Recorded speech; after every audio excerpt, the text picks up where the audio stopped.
വാർത്തകളിലൂടെ മാത്രമാണ് എനിക്ക് അറിയാൻ കഴിഞ്ഞത്. പക്ഷെ ഞാനത് കരുതുന്നില്ല. എന്തുകൊണ്ടെന്നാൽ വലിയ ഷോക്കിംഗ് ആയ ഒരു മരണമാണ് ഉണ്ടായിട്ടുള്ളത്. അത് കഴിഞ്ഞ് രണ്ടാമത്തെ ദിവസം പ്രധാനപ്പെട്ട ബന്ധുക്കൾ, ഭാര്യ ഉൾപ്പെടെ, അത്തരമൊരു ചർച്ചയ്ക്ക് സന്നദ്ധനാകാൻ പറ്റിയ ഒരു മാനസികാവസ്ഥയിലായിരിക്കും എന്നതാണ് ഞങ്ങൾ മനുഷ്യൻ എന്ന നിലയിൽ കാണുന്നത്.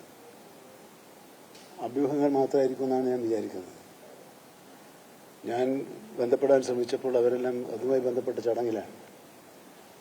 അപ്പോൾ അത് വാർത്തകൾ മാത്രമായിരിക്കും എന്നാണ് എന്റെ വിചാരം. അത്രയേ ഉള്ളൂ. അല്ല, അതില് പിന്നെ കേരളത്തിലെ NCP-ക്കാർക്ക് ഒരു സംശയമില്ല. ഇന്ത്യയുമായി ബന്ധമുള്ള ഒരു രാഷ്ട്രീയ നിലപാടിനെയും അംഗീകരിക്കാൻ കേരളത്തിലെ ഒരു സാധാരണ NCP പ്രവർത്തകൻ പോലും തയ്യാറാവുകയില്ല. ഞങ്ങൾ കഴിഞ്ഞ 40 വർഷമായി സ്വീകരിച്ചുകൊണ്ടിരിക്കുന്ന രാഷ്ട്രീയ നിലപാടിൽ ഉറച്ചു നിന്നുകൊണ്ട് സ്വതന്ത്ര വ്യക്തിത്വം ഉറപ്പുവരുത്തിക്കൊണ്ടുള്ള പ്രവർത്തനത്തിന് അത്തരമൊരു ഘട്ടം വന്നാൽ തയ്യാറാകേണ്ടി വരും. അതാണ് ഞങ്ങളുടെ നിലപാട്.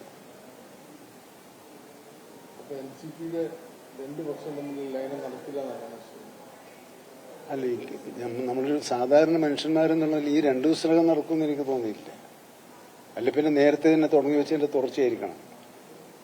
പക്ഷെ നേരത്തെ അത്തരം അഭ്യൂഹങ്ങളെ തള്ളിക്കളയാണ് ചെയ്തിട്ടുള്ളത്. ഇപ്പോ വാർത്തകൾ കാണുന്നുണ്ട്. അത് സത്യമാണെങ്കിലും അസത്യമാണെങ്കിലും ഞങ്ങളുടെ നിലപാട് ഇടതുപക്ഷ ജനാധിപത്യ മുന്നണി എന്ന രാഷ്ട്രീയത്തോട് സഹകരിച്ച് പ്രവർത്തിക്കുന്ന നിലപാടാണ് കേരള ഘടകം സ്വീകരിക്കുക. ഇക്കാലം അത്രയും അങ്ങനെയാണ് സ്വീകരിച്ചു പോന്നിട്ടുള്ളത്. ആ നിലപാട് ഉയർത്തിപ്പിടിച്ചുകൊണ്ട് തന്നെ വരും നാളുകളിലും കേരളത്തിലെ NCP അതിന്റെ ഐഡന്റിറ്റി ഉയർത്തിപ്പിടിച്ചുകൊണ്ട് പ്രവർത്തിക്കും. കേന്ദ്ര തലത്തിൽ ഇപ്പം അജിത് പവാറിന്റെ ഗ്രൂപ്പായിട്ട് സഹകരിക്കാൻ പറ്റില്ല എന്നാണ് NDA ബന്ധം. അജിത് പവാറുമായിട്ട് ഇപ്പം നമുക്ക് സഹകരിക്കാം. അജിത് പവാർ NCP-യിൽ ഒരു വിഭാഗമാണല്ലോ. എന്നാൽ NDA-യുമായി ബന്ധമുള്ള ഒരു രാഷ്ട്രീയം, ആ രാഷ്ട്രീയമാണ് ദൗർഭാഗ്യവശാൽ ബഹുമാനപ്പെട്ട അന്തരിച്ചുപോയ അജിത് പവാർ സ്വീകരിച്ചിട്ടുള്ളത്. ആ നിലപാടിനോട് വിയോജിപ്പുള്ളവരാണ് ഞങ്ങളെല്ലാം. അതുകൊണ്ട് തന്നെ അത്തരമൊരു രാഷ്ട്രീയ ബന്ധത്തിലേക്ക് ശരത് പവാറിന്റെ നേതൃത്വത്തിലുള്ള NCP നിലപാടുകൾ സ്വീകരിക്കുമ്പോൾ ആ രാഷ്ട്രീയ നിലപാടുകളോട് സഹകരിക്കാൻ കേരളത്തിലെ NCP ഘടകത്തിന് സാധിക്കുകയില്ല.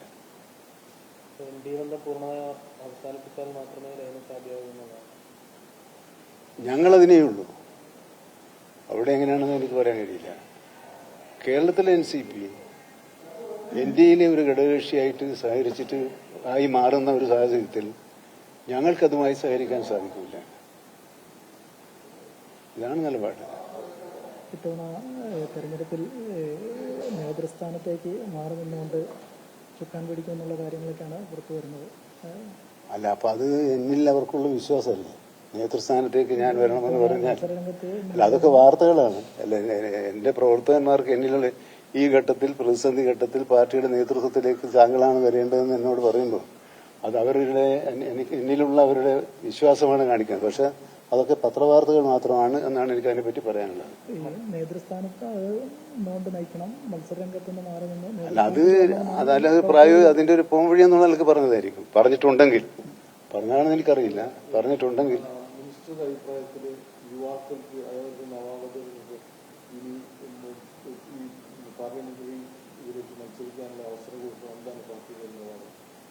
ഞങ്ങളെപ്പോലത്തെ ഒരു പാർട്ടി 3 സീറ്റിലും 2 സീറ്റിലും മത്സരിക്കുന്ന പാർട്ടിക്ക് വനിതകൾ, യുവാക്കൾ, കർഷകർ, തൊഴിലാളികൾ എന്നീ ഘടകങ്ങൾക്ക് എല്ലാം അവസരം നൽകണമെന്ന് തീരുമാനിച്ചാൽ അത് പ്രായോഗികമാണ്, നല്ലതാണ്. പക്ഷേ പ്രായോഗികമായി നടപ്പിലാക്കാൻ ചില പ്രയാസങ്ങൾ ഉണ്ടാകുമെന്ന് മാത്രം.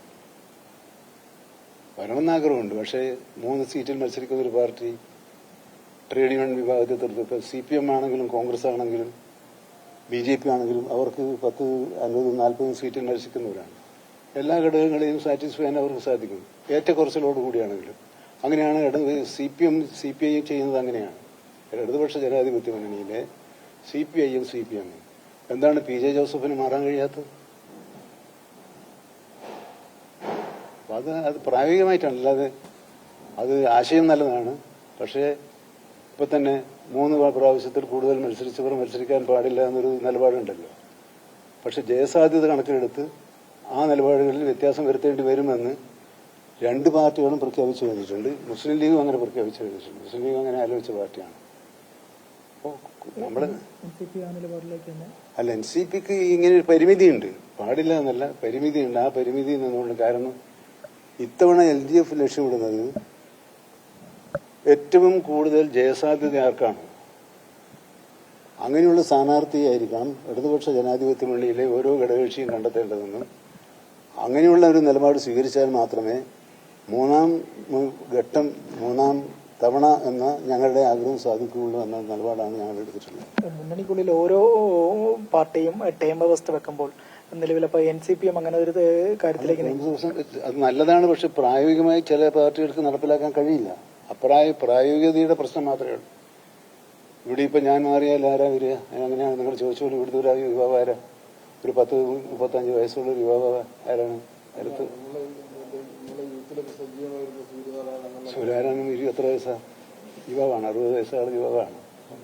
അല്ല, ഇതിന്റെ കൊടുക്കാനല്ലേ മരുന്ന്. അപ്പൊ നമുക്ക് ബുദ്ധിമുട്ടുണ്ട്. പുതുമുഖങ്ങളെ എന്ന് പറഞ്ഞാൽ പിന്നെയും മനസ്സിലാക്കാം. അല്ലാതെ യുവാക്കൾ, വനിതകൾ എന്നൊക്കെ പറയുമ്പോൾ നമ്മളെങ്ങനെ മനസ്സിലാക്കുക? അല്ലാതെ തെറ്റെന്നല്ല.